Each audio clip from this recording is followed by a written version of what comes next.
Faith and unbelief. Ya, saya akan bacakan ya. Matius 17, 14 sampai 21. Ya. Ceritanya demikian. Ketika Yesus dan muridnya kembali kepada orang banyak itu, datanglah seorang mendapatkan Yesus dan menyembah. Nah, sekali lagi, setting sangat penting. Jadi, background dari story yang akan kita dengar hari ini ya. Ya, karena di sini barusan kita baca ketika Yesus kembali kepada orang banyak. Jadi dia habis balik dari mana pertanyaannya? Saudara ingat cerita pada saat Yesus naik ke atas bukit, ya, dia membawa muridnya Petrus, Yakobus dan Yohanes seperti biasa, 3 orang muridnya itu dibawa. Lalu di hadapan mereka Yesus berubah rupa dan muncul bersama Yesus adalah Musa dan Elia. Saudara ingat cerita itu ya? Ya, sering disebut dengan Mount of Transfiguration. Ya. Ingat ceritanya. Nah, begitu turun, nah ini yang terjadi. Jadi cerita ini pada saat Yesus kembali turun dari bukit, ya, dia naik bersama 3 muridnya. Berarti 9 orang tidak diajak. Dia naik cuma bersama 3. Nah ini pas turun lagi ini yang terjadi. Datanglah seorang mendapatkan Yesus dan menyembah. Katanya, there is a problem. Tuhan, kasihanilah anakku. Ia sakit ayan. Nah ini problemnya. Dan sangat menderita. Ia sering jatuh ke dalam api dan juga sering ke dalam air. Ya, serious problem. Anaknya yang sakit ya, bukan dia. 16, aku sudah membawanya kepada murid-muridmu, tetapi, nah ini, mereka tidak dapat menyembuhkannya. Coba kita berhenti dulu sebentar. Seorang datang kepada Yesus karena anaknya sakit. Ya, di sini disebut tulisannya sakit ayan. Ya, di beberapa translation ada dibilang paralytic atau epileptic. Ya, epilepsi. Ya. Jelas di situ dikatakan sering jatuh ke dalam air bahkan ke dalam api. Dan 16 ini yang perlu kita lihat. Aku sudah membawanya kepada muridmu tapi mereka tidak dapat menyembuhkannya. Berarti si ayah membawa anaknya yang sakit ini kepada 9 murid Yesus yang lain. Ya kan? Karena 3 kan diajak Yesus ke atas bukit. Sisa 9. Dan rupanya mereka sudah berusaha menolong. Tapi tidak berhasil. Mereka tidak dapat menyembuhkannya. Ya, berarti ada sebuah krisis, ada sebuah problem yang tidak bisa diselesaikan saat itu. Ya, kita lanjut ya. Sekali lagi saya baca pelan-pelan supaya saudara bisa paham seperti apa. Sehingga mudah bagi saudara untuk menempatkan diri dalam setting cerita. 17. Maka kata Yesus, hai kamu angkatan yang tidak percaya dan yang sesat. Berapa lama lagi aku harus tinggal di antara kamu? Berapa lama lagi aku harus sabar terhadap kamu? Bawalah anak itu kemari. Oke, lihat ayat 17. Kalau saudara baca ayat ini, kira-kira Yesus ngomong ke siapa ini? It's a rebuke. Betul loh. 17. Hai kamu angkatan yang tidak percaya. Kira-kira dia ngomong sama siapa? Makanya tadi di awal saya sampaikan, pada saat saudara baca, perhatikan baik-baik, setiap statement diarahkan kepada siapa? Kira-kira kepada siapa Yesus ngomong? Pada muridnya. Kepada muridnya. Hai kamu angkatan yang tidak percaya. Oke, kalau saudara ikut dari seri awal, kita sudah belajar ada yang beberapa kali saya ambil dari King James Version, ya, karena lebih detail, lebih akurat. Kita sudah mendengar ada istilah little faith, ya. Kita sudah mendengar ada istilah no faith. Kita sudah mendengar istilah great faith. Little faith, no faith, great faith. Ya, dan Yesus merebuke mereka dengan berkata, kenapa kamu ragu? Mengapa kamu takut? Ya, ragu, takut. Kita sudah belajar itu. Saya tidak akan mengulang seluruhnya. Silakan saudara lihat rekamannya. Nah ini demikian. Ada kalimat ini yang cukup keras diarahkan kepada muridnya Yesus. Maksudnya kenapa kamu tidak percaya? Berapa lama lagi aku harus diam di antara? Oke, lanjut 18. Ya, karena sebelumnya Yesus bilang, bawa anak itu kemari. 18. Dengan keras Yesus menegur dia, lalu keluarlah setan itu daripadanya, dan anak itu pun sembuh seketika itu juga. Ada yang menarik di ayat 18. Kenapa? Dengan keras Yesus menegur dia, lalu keluarlah penyakit itu. Bukan, keluarlah apa? Loh, keluarlah setan. Wait, sebentar. Itu si ayah datang kepada Yesus, bilang anak saya sakit. Tapi di sini dibilang keluarlah setan itu, bukan keluarlah penyakit. Ya, saya rasa saudara belajar sesuatu. Begitu caranya. Kalau kita baca Alkitab pelan-pelan, stop di sini, stop di sini, stop di sini, review, maka kita akan masuk lebih dalam. Keluarlah setan itu berarti meskipun si ayah itu datang kepada Yesus dengan satu problem. Guru, Master, Jesus, tolong anak saya sakit. Si ayah tidak tahu bahwa penyakit itu sebetulnya bukan cuma penyakit biasa, tapi disebabkan oleh ini. Gitu. Nangkap ya maksudnya? Tentunya kita tahu tidak semua penyakit langsung direct terkoneksi oleh setan, tapi ada beberapa sakit penyakit.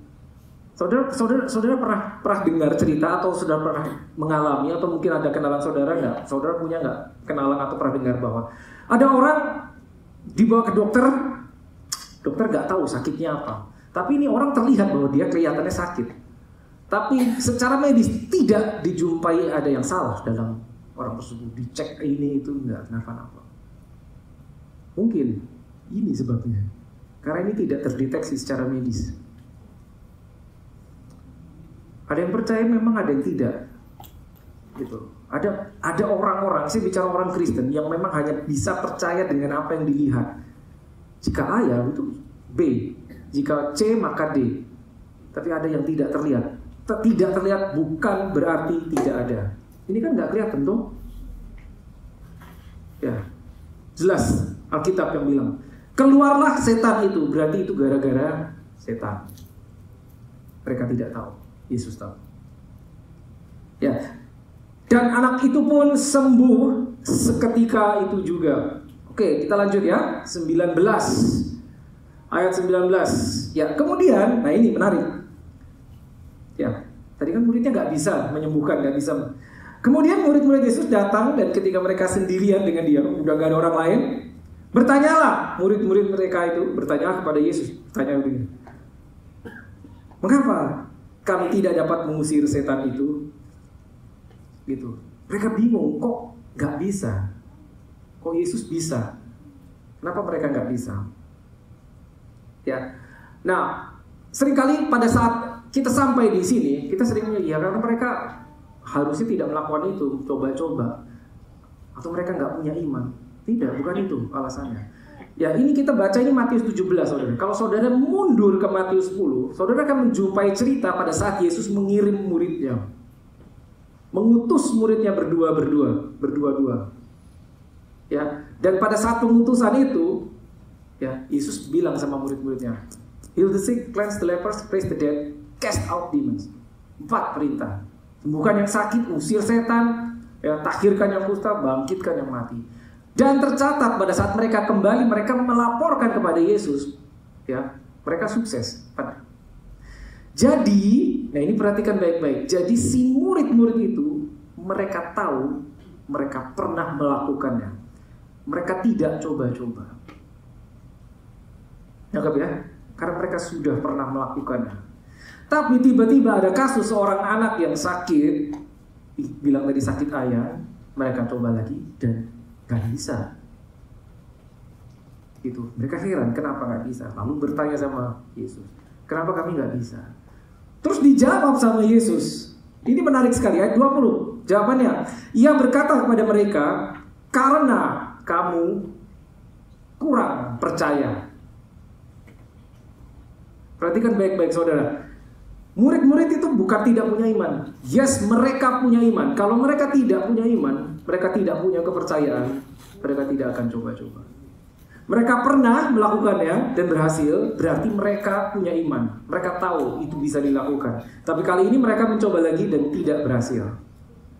Lalu mereka bertanya dan dijawab, karena kamu kurang percaya. Nah, sedikit tidak sama Saya berikan yang ayat 20 ini dalam King James, dalam bahasa Inggris. Ayat 20 berkata, ya terjemahannya harusnya begini.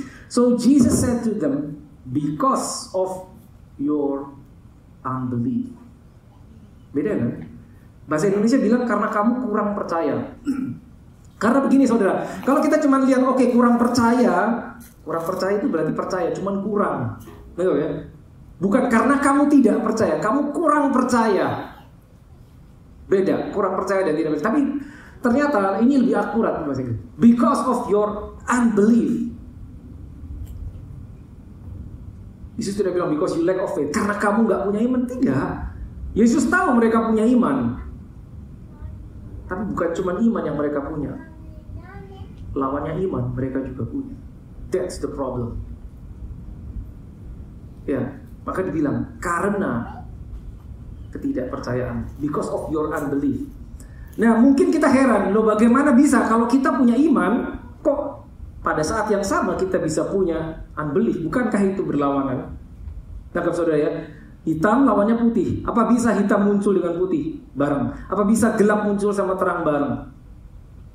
Faith dan unbelief itu dua hal yang berlawanan. Tapi ini muncul bersamaan. Pemahaman kita secara umum, jika ada faith, pasti nggak ada unbelief. Betul kan? Jika unbelief yang muncul, pasti faith nggak ada. Tapi ternyata ini dua-duanya ada. Bagaimana mungkin? Because of your unbelief. Menarik sekali. Nah, saya bawa saudara ke referensi di cerita ini juga dijumpai di Markus 9 ayat 23-24. Ya, di Markus 29 ayat 23-24 Yesus berkata, if you can believe, all things are possible to him who believes. Ini Yesus berkata kepada si ayah. Lalu 24, immediately the father, ayah si anak itu, of the child cried out and said with tears, Lord, I believe, help my unbelief. Udah, di situ kita jelas tahu. I believe, help my unbelief. Saya percaya. Tapi di saat yang bersamaan, saya juga tidak percaya. Kok bisa? Gini saudara, faith is here, unbelief is here. Faith is here, unbelief is here. Jadi pada saat kita percaya, gini deh gampangnya. Saudara percaya Yesus dong. Saat ini setiap orang yang berada di sini. Kalau tidak percaya Yesus, saudara mungkin tidak akan ada di ruangan ini hari ini. Tapi dalam situasi tertentu, seringkali kita ragu dengan apa yang Yesus bisa lakukan. Dalam situasi tertentu, seringkali kita kurang percaya. Saya menggunakan bahasa yang lebih halus. Kurang percaya bahwa Yesus bisa menolong. Tetap orang Kristen loh, nggak berubah status. Tetap toh. Tapi unbelief-nya ada. That's why this is very important. Kita percaya sama Yesus, selalu akan ada pertanyaan gini, oke, kita lahir baru percaya sama Yesus. Masalahnya, yang kita percaya itu apa? Apa kita cuma percaya sama bahwa 2000 tahun yang lalu ada seorang guru, seorang nabi yang namanya Yesus. Dia orang baik, dia suka menolong, dia suka menyembuhkan, dia bisa membangkitkan orang mati. Ya kita percaya sama orang itu. Titik, selesai sampai situ. Tapi kita tidak tahu si Yesus itu bisa melakukan apa buat engkau personally. Dia bisa buat apa, dia bisa menolong apa, dia telah melakukan apa, yang itunya nggak tahu. Sehingga diperhadapkan, pada saat kita diperhadapkan pada situasi yang membutuhkan iman, kita nggak punya imannya. Tetap orang Kristen, tetap percaya Yesus, tetap. Saya harap saudara bisa nangkep ya ilustrasinya ya. I believe, help my unbelief. Faith di sini, unbelief itu mostly gara-gara ini. Nah, kita belajar lebih jauh. Ya, saya lanjut ya. Nah, untuk kita bisa memahami kenapa ini bisa terjadi, saya harus masuk ke materi yang kita udah pelajari bulan Agustus. Kalau saudara ada di sini bulan Agustus, saudara pasti pernah lihat gambar ini. Ya, Siapa yang pernah lihat? Waktu itu saya sudah satu session saya jelaskan ini. Siapa yang ada di sini waktu itu? Gak semua ya? Gak semua. Oke, that's okay. Saya review secara cepat karena saya gak bisa terlalu lama di sini. Oke. Nah, apa ini? Manusia terdiri dari 3 komponen, roh, jiwa, dan tubuh. Ya, yang kita bisa kelihatan itu cuman yang di luar, casingnya. Ini casing doang. Ini tubuh yang kelihatan di luar. Yang paling luar. Tapi di dalam tubuh ada yang namanya jiwa. Nggak kelihatan jiwa. Jiwa itu terdiri dari 3 komponen, pikiran, perasaan, dan kehendak. Lingkaran yang tengah. Lalu yang paling dalam adalah roh. Itu juga tidak terlihat. Dari 3 komponen manusia, roh, jiwa, dan tubuh, yang kelihatan cuma 1 yang paling luar. Bisa dilihat, bisa dirasakan. Yang tengah tidak bisa dilihat, tapi bisa dirasakan. Yang paling dalam nggak bisa dilihat dan tidak bisa dirasakan secara jasmani. Tapi yang paling penting, yang paling dalam.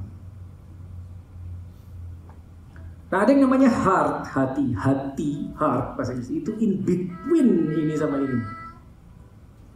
Heart bukan secara fisik ya. Secara natural, dunia medis itu yang dipelajari cuma 2 paling atas. Ini sama ini. Nggak ada ini toh. Kita sakit, kita pergi ke GP yang diobati yang ini toh.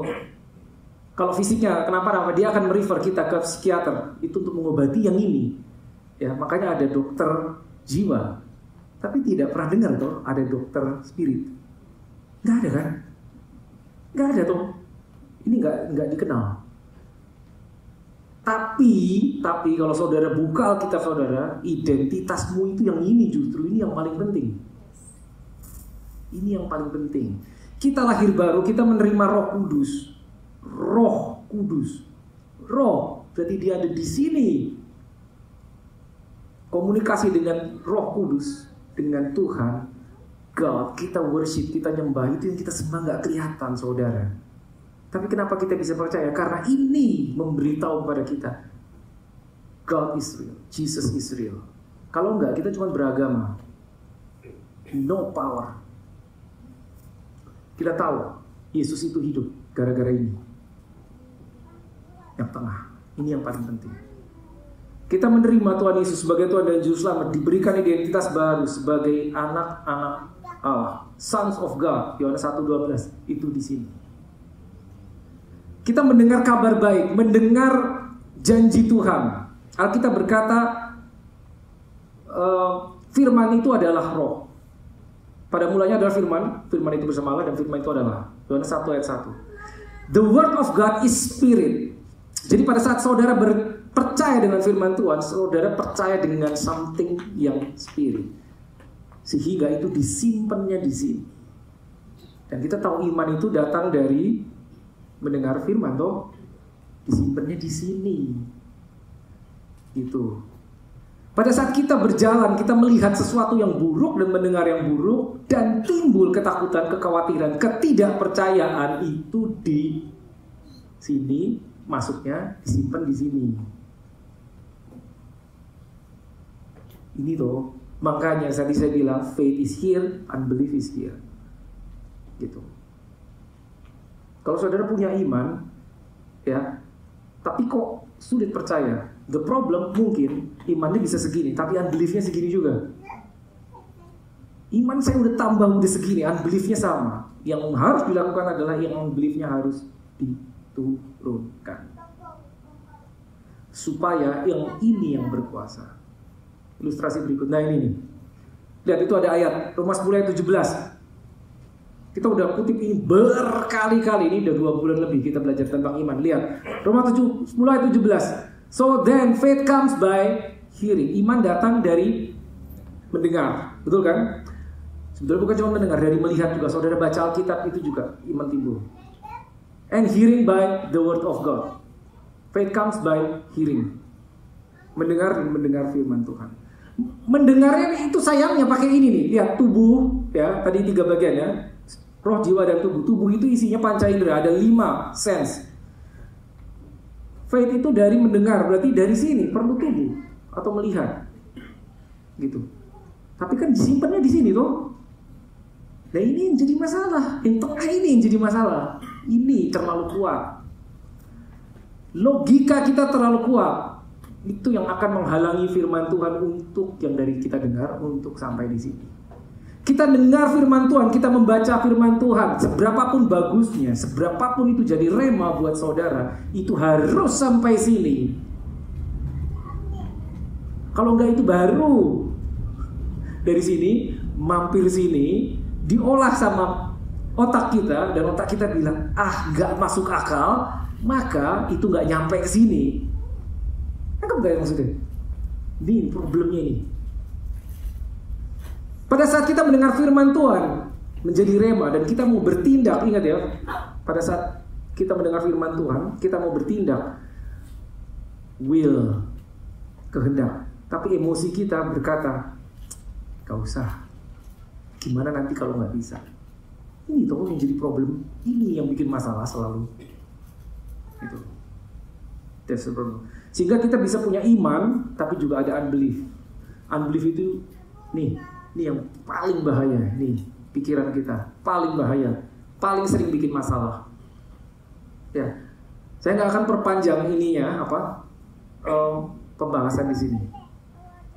Tapi saudara ingat, ini di dalam tubuh kita ada pertentangan antara ini dan ini. Ini akan selalu setuju dengan firman Tuhan. Kenapa? Karena Holy Spirit di sini. Saudara lahir baru, ada Roh Kudus di sini. Ini masalahnya. Ya, faith comes by hearing. Iman timbul atau iman datang dari mendengar. Masalahnya yang datang bukan cuma iman juga. Kalau kita mendengar hal yang lain itu juga datang. Nah, saudara, iman datang karena mendengar firman. Tapi kalau yang kita dengar bukan firman, itu juga datang, sesuatu yang lain juga datang. Kalau kita mendengar firman, iman datang. Tapi kalau yang kita dengar bukan firman, akan ada sesuatu yang lain yang datang. Ya, masuk akal. Kita mendengar firman berapa sering? Seminggu sekali? 40 menit di gereja? Apa setiap hari? Ada yang setiap hari, ada yang tidak. Katakanlah saudara dengar firman cuma minggu. Senin, Selasa, Rabu, Kamis, Jumat, Sabtu mendengar juga. Ini kan nggak ditutup toh. Mendengar juga. Kita pergi keluar, kita berhadapan dengan orang, dengan dunia, dengan sistem dunia. Kita mendengar kabar buruk. Ya, TV isinya kabar buruk, internet kabar buruk semua isinya. Headline selalu kabar buruk. Mendengar, melihat. Senin, Selasa, Rabu, Kamis, Jumat. Mendengar firman cuma minggu. Kira-kira yang mana yang lebih banyak? Faith atau unbelief? Kita tahu jawabannya. Kita tahu. Pasti unbelief yang lebih tinggi. Gitu. Sehingga pada saat kita berada dalam situasi di mana kita harus mengaktifkan iman, kayaknya kok gak bisa. Tuhan, kenapa susah aku percaya? Kenapa susah aku bertindak? Kita geber terus, oke, saya baca Alkitab sekarang tiap hari. Tapi ininya terlalu tinggi, unbeliefnya terlalu tinggi.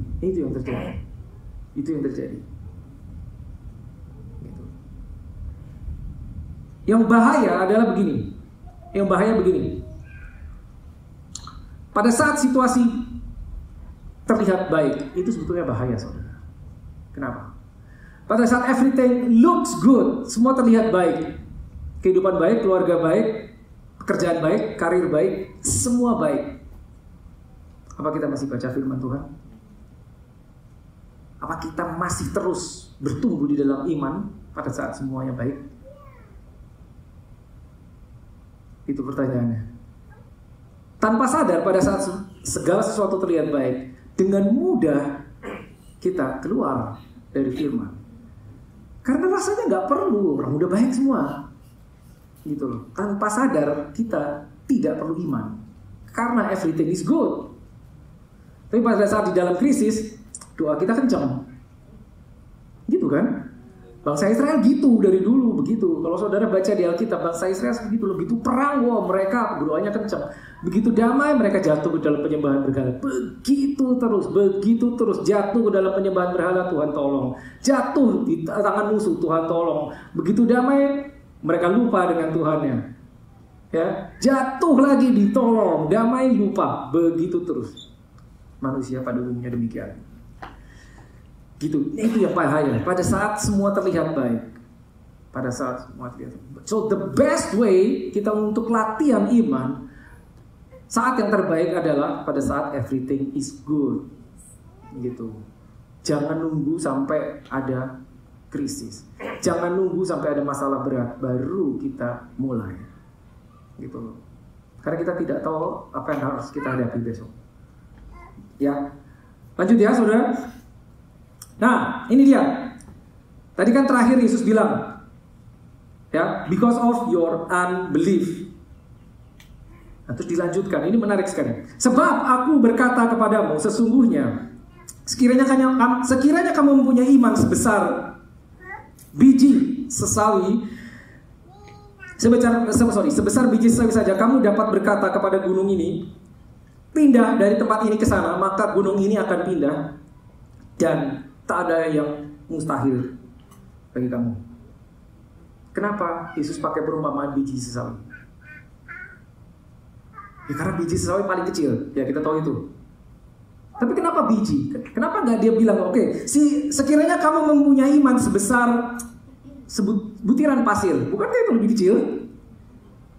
Sebesar sebutir debu, bukankah itu lebih kecil? Tapi kenapa dia pakai sekiranya kamu punya iman sebesar biji sesawi? Kenapa? Karena biji itu bisa tumbuh. Biji, di dalam biji, seed itu ada kehidupan. Di dalam batu pasir meskipun itu juga kecil, itu tidak ada kehidupan. Biji, ya, itu begitu ditaruh di tempat yang benar, dia tumbuh. Itu faith. Nah, hanya mungkin seringkali kita lebih fokus kepada, oh berarti iman kita kecil aja cukup. Sebetulnya bukan itu fokusnya. Bukan hanya itu. Tapi seed tumbuh apa tidak, gitu. Bukan ukurannya aja. Memang ukurannya kecil, tapi pada saat biji itu ditaruh, kan itu dia tidak kecil terus, gitu toh. Dia tumbuh, makanya makin besar. Itu yang diajarkan Yesus, gitu loh. So, apakah itu seed, biji? Kita lihat reference Lukas 8 ayat 11. Now the parable is this: the seed is the word of God. Biji itu adalah firman Tuhan. Reference lain 1 Petrus 1:23. Having been born again, not of corruptible seed, but incorruptible, through the word of God, which lives and abides forever. Jadi firman itu adalah biji. Jika biji ditaruh di tanah, dia tumbuh. Kalau biji ditaruh di lantai, tidak tumbuh. Kita tahu itu, saudara. Gitu. Berarti iman kita bisa tumbuh jika dia berada di tempat yang tepat. That's the focus. Tumbuh, seed, ada kehidupan. Firman itu ada kehidupan, ada daya hidup di dalamnya. Jadi bukan hanya ukurannya, oke, berarti imannya kecil aja cukup. Fokusnya adalah tumbuh. Makanya Yesus pernah ngomong, little faith, no faith, tapi di kesempatan lain dia bisa ngomong great faith. Itu Yesus yang ngomong loh. Kita kan nggak mengada-ada, itu memang ada di Alkitab. Gitu. Sesuatu yang tumbuh itu besar, menjadi besar.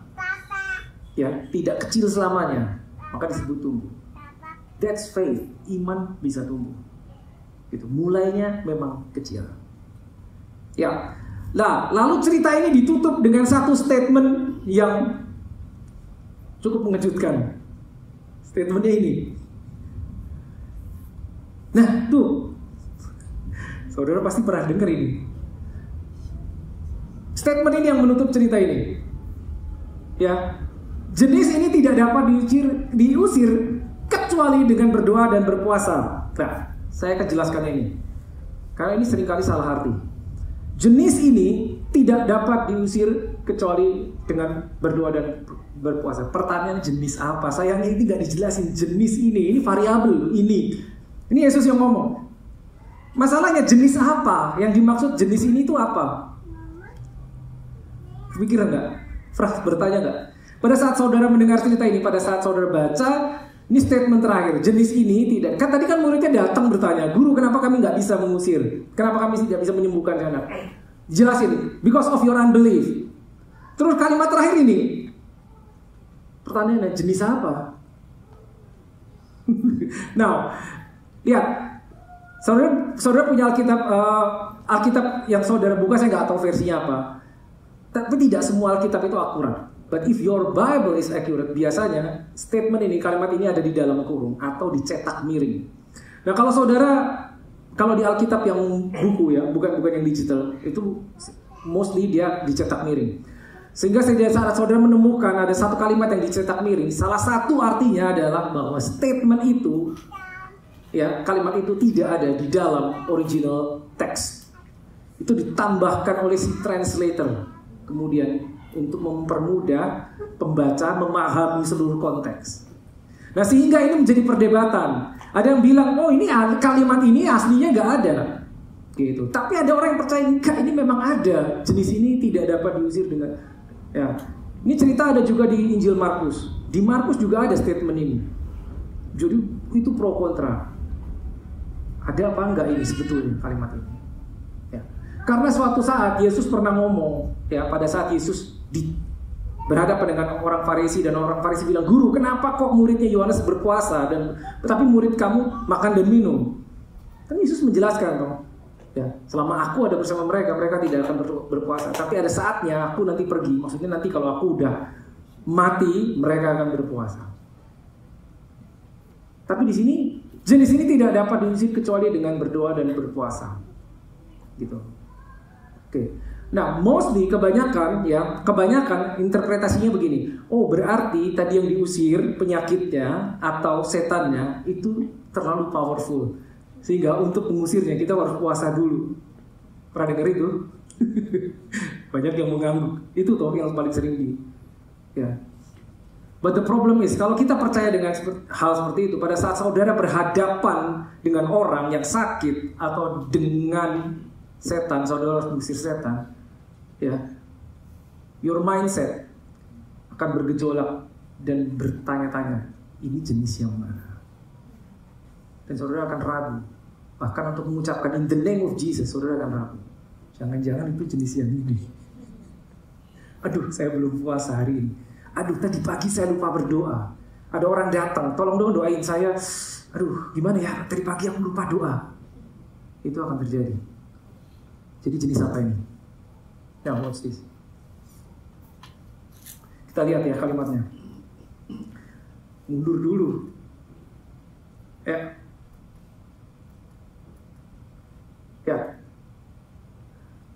Kan dijawab sama Yesus. Satu statement. Kenapa nggak bisa? Because of your unbelief. Kalau saudara baca konteksnya, berarti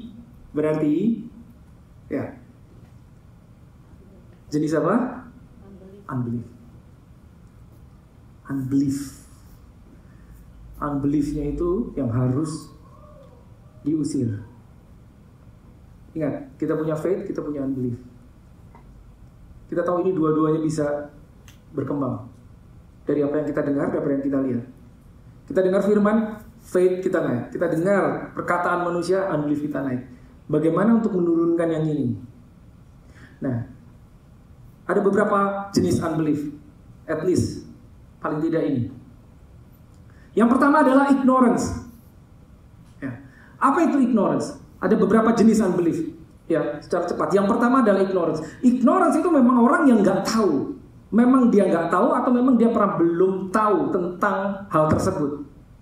Nah, setiap unbelief, jenis unbelief itu cure-nya, obatnya berbeda-beda. Kalau saudara ketemu jenis unbelief yang ignorance, ya, karena memang tidak tahu, obatnya adalah beritahu, kasih tahu.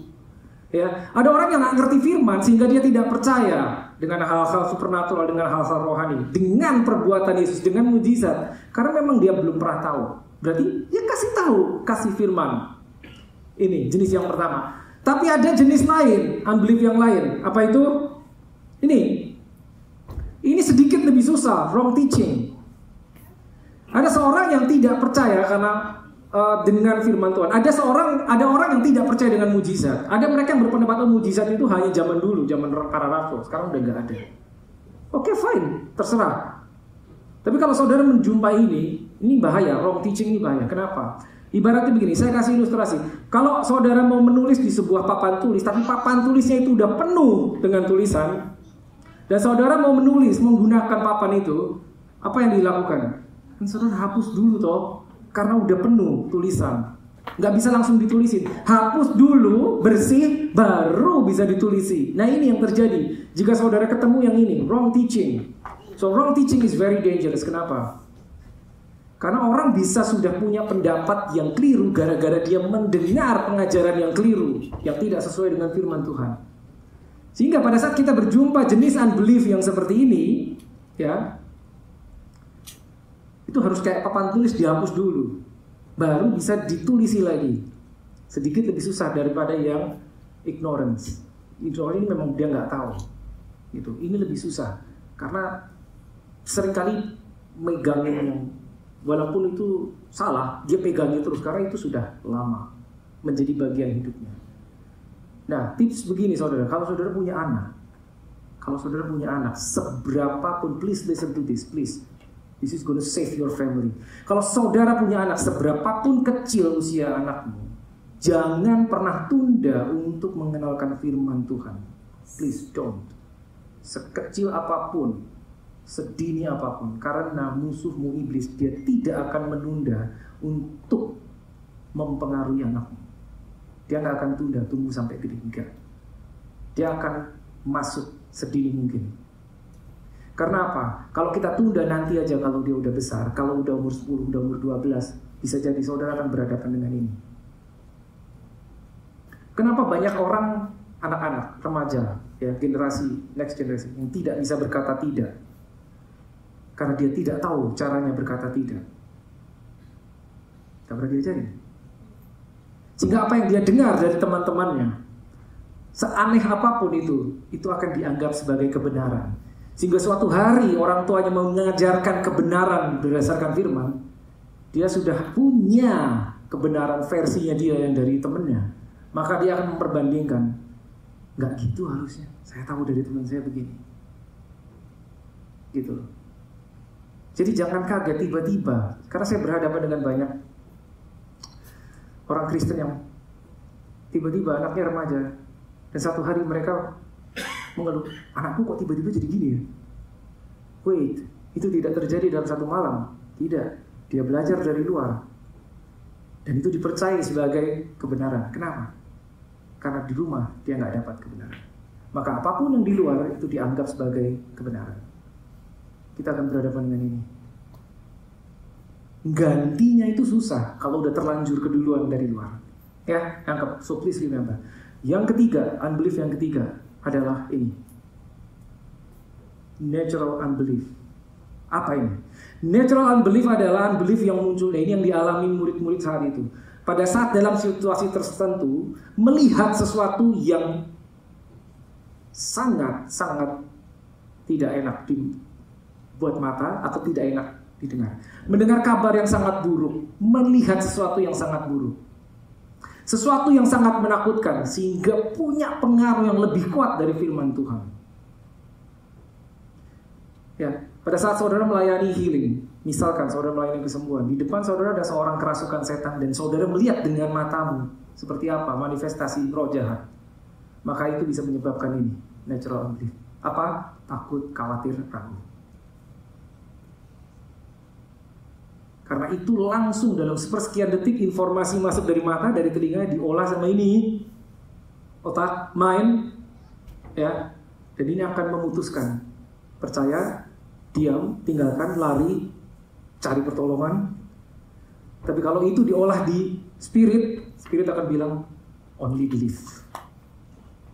Gitu. Yang dikeluarkan dari spirit adalah firman Tuhan. Spirit akan bilang bahwa roh yang ada di dalammu lebih besar daripada yang ada di depan matamu itu. Roh yang ada di dalammu lebih besar, lebih kuat daripada kabar buruk yang barusan kau dengar. Tapi masalahnya, stok, saya gunakan kata ini, stok firman itu berapa banyak di dalam spirit kita dibandingkan stok kabar buruk di dalam kepala kita. Stok faith, stok unbelief, yang mana yang lebih banyak? Kalau ini 50-50, itu pun kita akan struggle.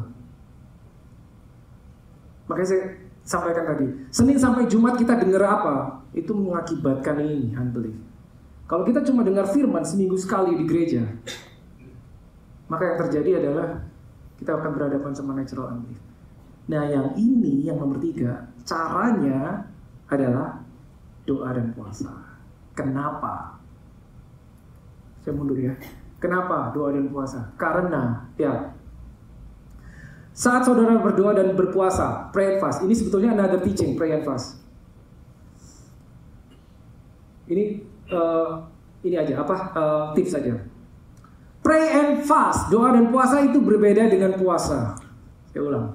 Pray and fast, kenapa satu paket? Doa dan puasa, bukan puasa doang. No. Kalau saudara cuma berpuasa doang, kita cuma berpuasa doang, yang kita dapat cuma lapar, berat badan turun, that's it, no power. Dan berdoa dan puasa is different. Jadi itu selalu satu paket. Ya.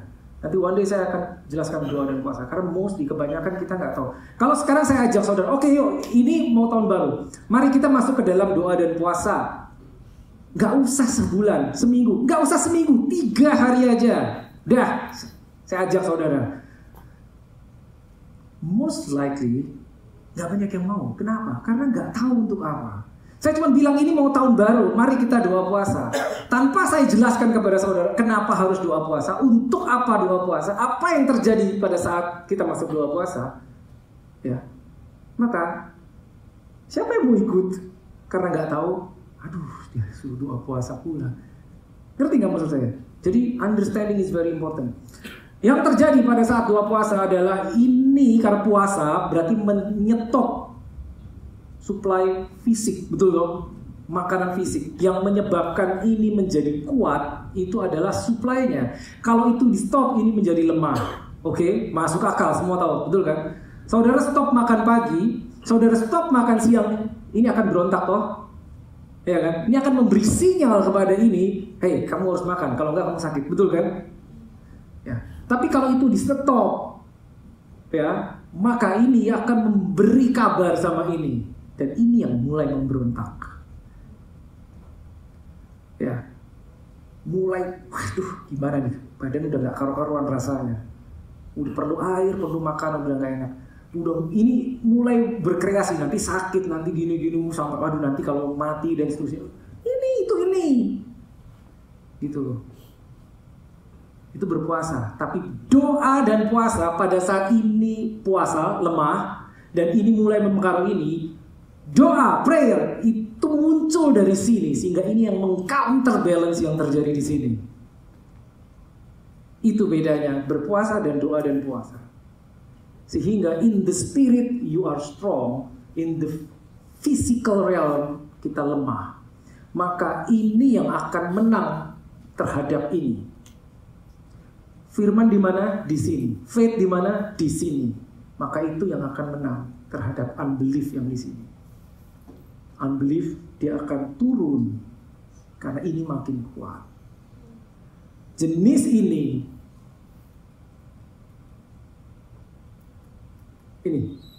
jenis unbelief ini. Unbelief yang mana? Ini dia. Itu hanya bisa diusir dengan pray and fast. Ya, masuk akal ya. Oke, saya harus tutup dengan ini. Ya, worshipnya boleh kembali. Ya, ini kan udah dengar ya. Roma 10:17. So then faith comes by hearing and hearing by the word of God. Nah, udah sering sekali lah, udah sering sekali. Ya, saya mau saudara ingat ini.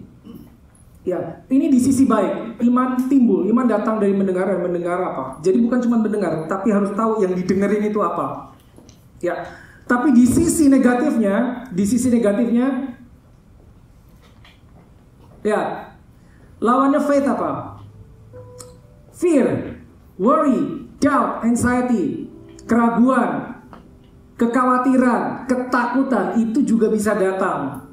Sumbernya juga bisa dari mendengar, hanya mendengar yang lain. Gitu. Nah, kenapa ini menjadi penting banget? Ada satu statementnya Yesus yang terkenal. Ini dia. Be it done unto you according to your faith. Terjadilah kepadamu sesuai imanmu. Kalau kita punya pergumulan, saya nggak tahu saudara pergumulannya apa. Mungkin setiap orang punya pergumulan, beda-beda pasti. Dan tiba-tiba Yesus muncul di depan kita. Dan dia ngomong gini, terjadilah padamu sesuai imanmu. Berarti jawaban dari pergumulan kita, kelepasan, itu sesuai apa yang kita bisa percaya. Meskipun yang berdiri di depan kita Yesus. Seorang yang buta datang kepada Yesus. Bartimius, saudara ingat ya cerita itu? Orang buta, kira-kira dia minta apa? Buta. Jelas pengen lihat dong.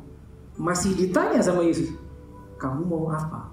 What do you want me to do? Udah jelas-jelas dia buta, kenapa masih harus ditanya? Karena Yesus mau tahu, kamu imannya sampai di mana? Orang buta itu bilang, aku ingin melihat. Gitu. Terjadilah sesuai imanku. Bukan terjadilah sesuai imanku. Kamu punya iman, datang kepada Yesus. Seperti itu terjadi. Itu terjadi. Sekarang kita tanya pada diri kita masing-masing. Apa yang kita percaya? Kita percaya Yesus sebagai sosok sejarawan, sebagai sosok nabi yang pernah berjalan di bumi, atau kita percaya bahwa dia bisa menyembuhkan semua penyakit, dia bisa membangkitkan orang mati, dia bisa melepaskan kita dari segala masalah. Jangan cuma lihat sosoknya, tapi apa yang dia pernah lakukan, apa yang dia mau lakukan buat kita. Itu penting. Oke, let's pray.